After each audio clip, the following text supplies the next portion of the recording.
C'est un rendez-vous mondial pour l'avenir de nos océans, un événement phare en amont de l'UNOC3 qui débutera lundi à Nice. Pendant 2 jours, le Blue Economy and Finance Forum rassemble des chefs d'État, des dirigeants d'institutions financières, des scientifiques pour transformer les ambitions en actions concrètes en vue de restaurer la santé des océans vers une économie bleue durable. L'océan recèle une formidable quantité d'opportunités économiques et financières d'une valeur estimée à quelques 25 000 milliards de dollars. Mais cette valeur ne peut et ne pourra se réaliser qu'à une condition: que nous, les humains, cessions de la dilapider en contribuant, comme nous le faisons encore trop souvent, à la dégradation de nos systèmes marins et aquatiques. À cette voix s'est ajoutée celle d'Ilana Said, ambassadrice de la République des Palau auprès des Nations Unies, petit État insulaire menacé par l'élévation du niveau de la mer et du réchauffement des océans. Autre intervenant de marque, Son Altesse Sérénissime le Prince Albert II, qui a défendu le potentiel concret de l'économie bleue, et Christine Lagarde, présidente de la Banque Centrale Européenne.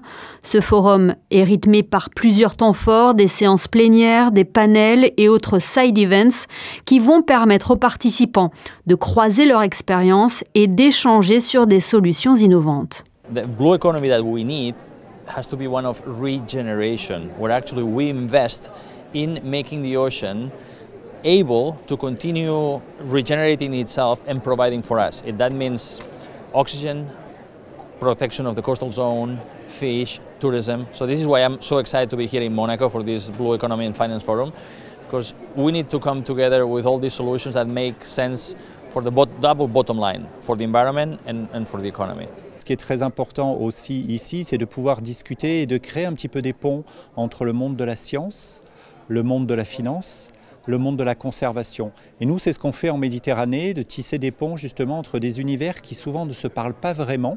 Ici, nous avons écouté déjà beaucoup de très belles interventions par des personnes très importantes, des chefs d'État et de central bankers.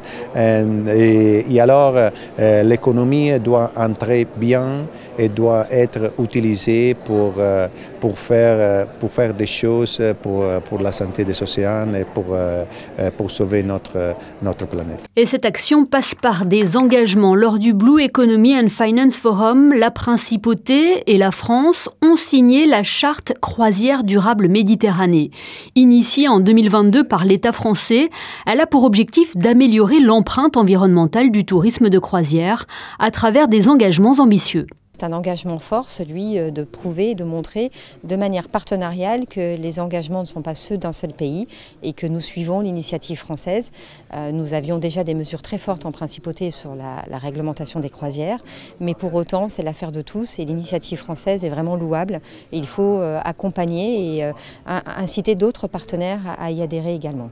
Cette charte engage également les principales compagnies maritimes internationales, conscientes de l'enjeu et des défis actuels. On le voit, il y a une volonté de continuer à préserver cette activité qui permet à des personnes du monde entier de découvrir nos pays, qui sont probablement les 2 plus beaux pays au monde, et d'un autre côté également de pouvoir pour nous les protéger. Nous avons des joyaux et nous devons les polir régulièrement, en prendre soin et accueillir bien sûr des touristes, mais au rythme que nous souhaitons et avec des pratiques que nous voulons.